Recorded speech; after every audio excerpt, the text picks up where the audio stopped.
Hey everybody, this is Joseph Pasek, and welcome to the Fired Up Network. Welcome to Crunching the Numbers. Welcome to NFL Week 12 with Mark Ever Kelly, the two-time Emmy Award winner. Week 12. You know what that means next week? You're eating turkey. Week 13, 3 games on Thursday, but I digress. Let's get to Week 12, Mark, and it's should be a doozy of games here. We got. Let's start off with a not bad one.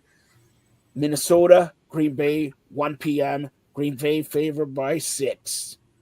Minnesota and Green Bay. Boy, Minnesota's been inconsistent on the lesser side. So I don't expect much consistency with them because of JJ McCarthy, because you don't really know what he's going to be overall. He struggled at times this year. They have excellent skilled players. But you can see, like last week when they came back, who were they playing last week? The Bears, okay, right? They're playing the Bears. They lost. And they came back, though. Really, McCarthy struggled all game. And then they got the ball back with maybe 2.5 minutes, led them down the field for a touchdown. And then the Bears answered back and wound up kicking the game-winning field goal. Maybe that was a little good sign for McCarthy, who was very good on that drive to give them a lead.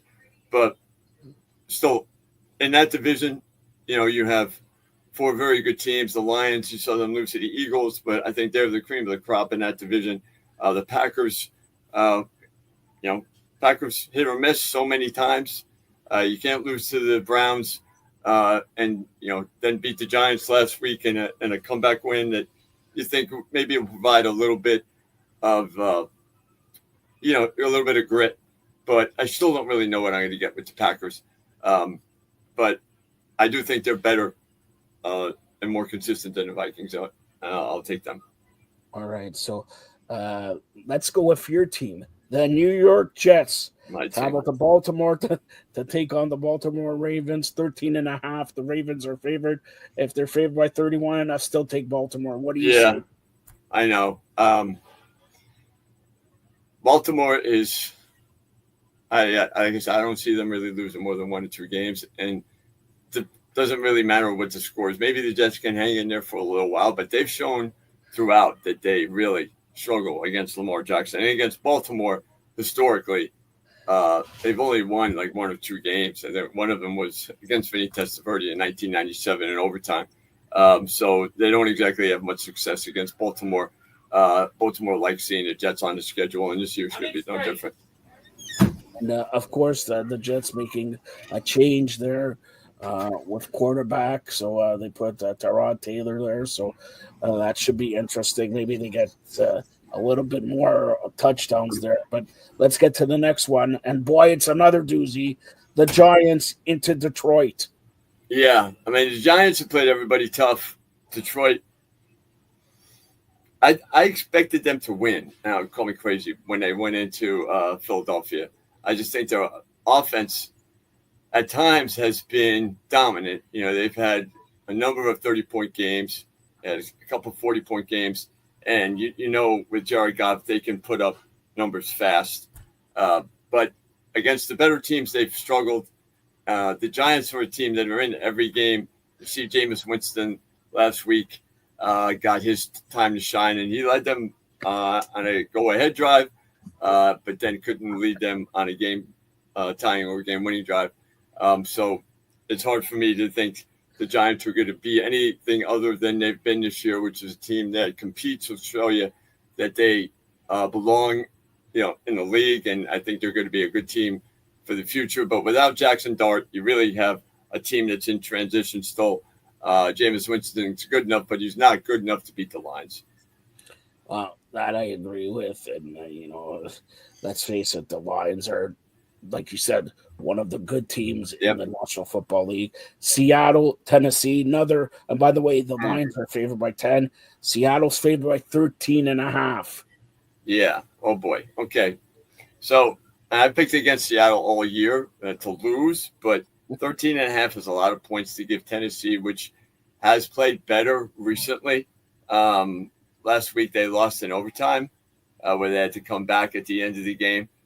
So I think they're getting better. I think 13 is too much to give out. I'd take the Titans. New England at Cincinnati.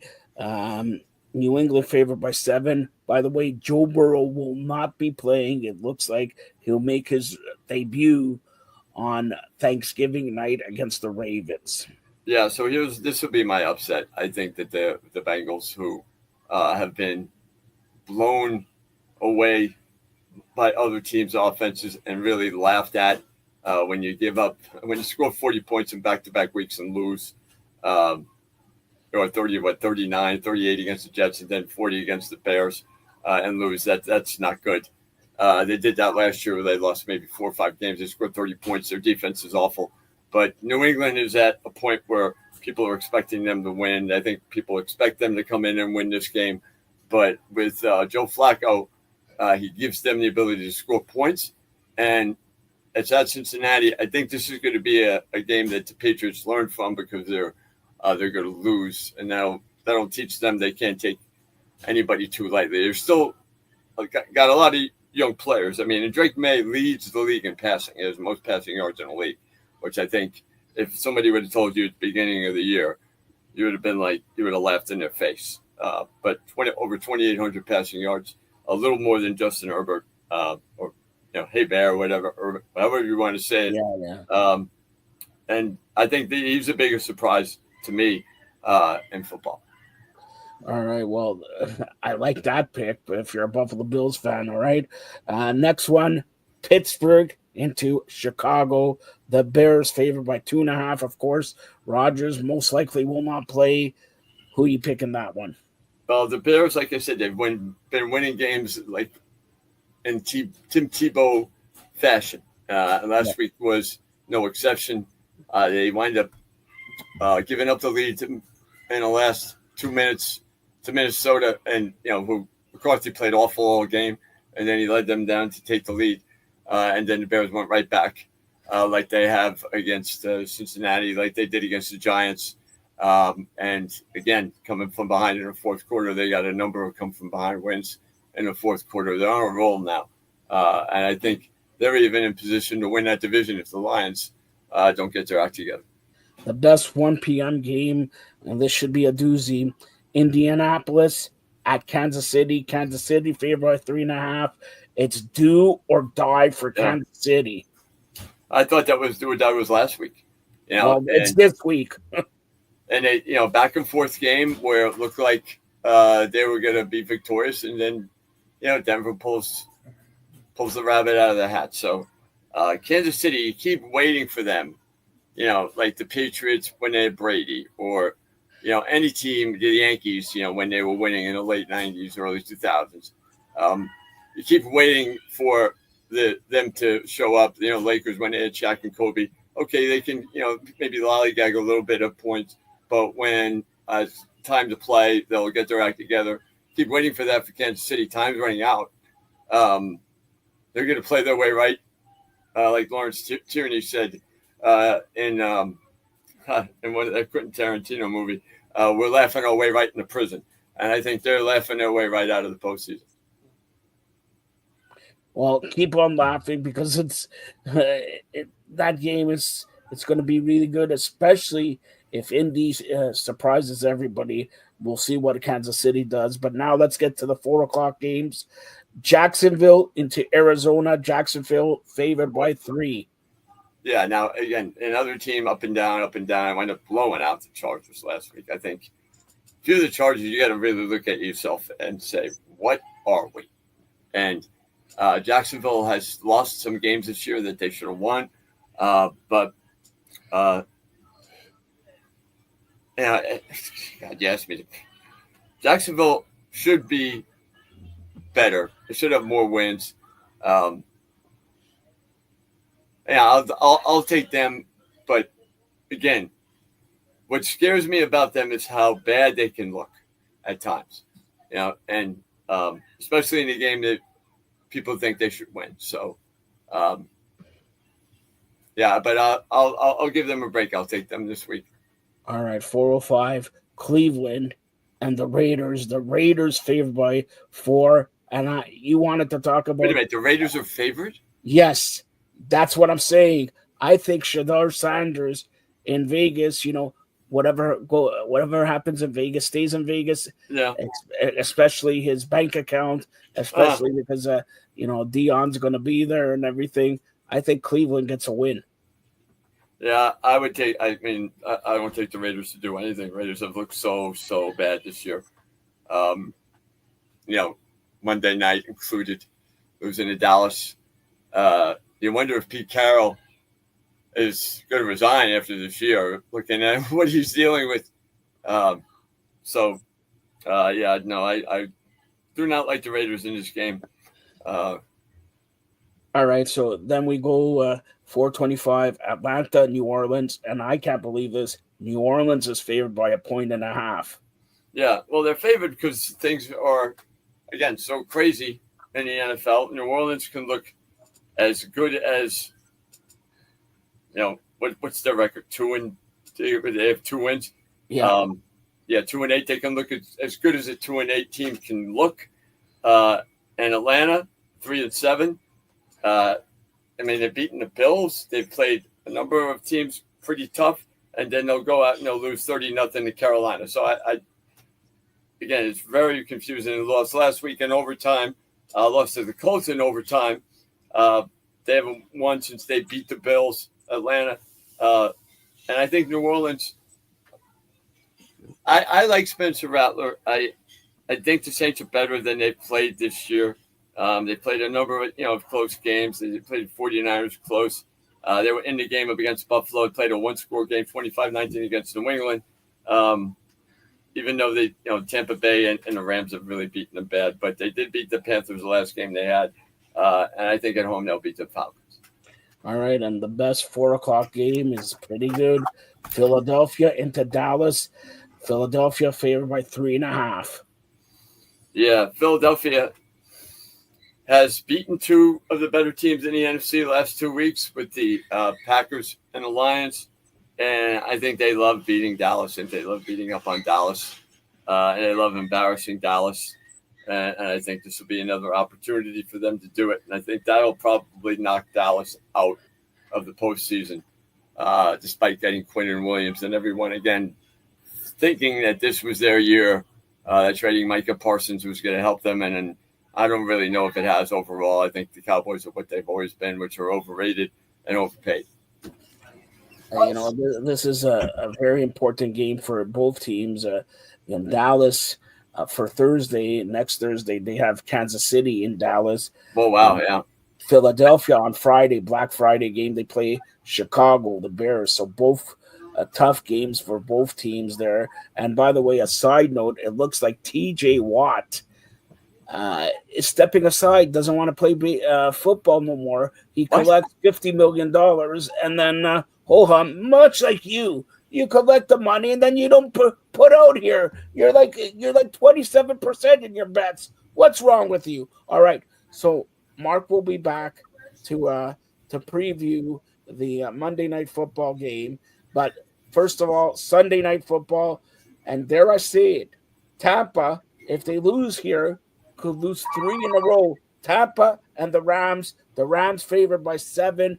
Who do you got for Sunday Night Football? Well, Tampa was winning games early where Baker Mayfield was taking him down the field. And as long as they had the last possession, that you didn't have to worry that they would come out and win. Last week's loss against Buffalo showed that they can play on the road against Buffalo. I think you kind of knew that they were good. If they could have beaten them, I think that would have been really said a lot. But they didn't, and I think still you're wondering where do they fit amongst the NFC teams. With the Rams, you know that the Rams are really good, and if you look at the way Matthew Stafford has played since the loss at Philadelphia, he has 12, 16, 20, 22 touchdowns without an interception. Okay, I mean he's played unbelievably well. The win over the Seahawks last week put them with the advantage for the division. Very quietly, they've had a great year, and I think that they probably are the best team that isn't named Philadelphia in the NFC. All right. Once again, Mark will be back for Monday Night Football. The buys this week: the Denver Broncos, the LA Chargers, Miami, and Washington. Mm. There, and it's this time of the show where Mark talks about eating. All right, he likes eating. He likes to eat. So, Mark, go ahead. Tell everybody where you go basically every day, and you eat and you take food home. Yeah, All right. So, and it's funny go. as we're And doing the show. free. Yep, as we're doing the show, we've had some people. I'm in Miles' office now. Come in because they didn't realize I was in here. And it's funny. You have some background faces there. But Miles owns the Cow Stampede where I am right now. Like so we have Crossville's basketball team coming in a little bit. We're going to do some interviews with them. And Miles, one of my sponsors here at the restaurant, caters to middle class families. They got a buffet with so many things that you're gonna love. Everything from the steak to the mashed potatoes to vegetable. And I'm not a vegetable guy, but they got those southern vegetables, and then they have dessert too. They got ice cream. They got bread pudding. And I mean, there's so many things for you to like. And What's your favorite thing to eat there? the steak, because it's medium rare. And there's not a lot of fat on it. That's what I like. Like when you chew it and you cut into it, it's not like you're chewing for 45 minutes and then spitting it out. I mean, this is real. It's really good quality meat. He gets. Yeah, I don't know how he does it. He's gets the best type of food, and it's still very affordable. And you mentioned my name, you get 10% off. So I think that's really to me being able to have his support. What he does for the community is very important to me.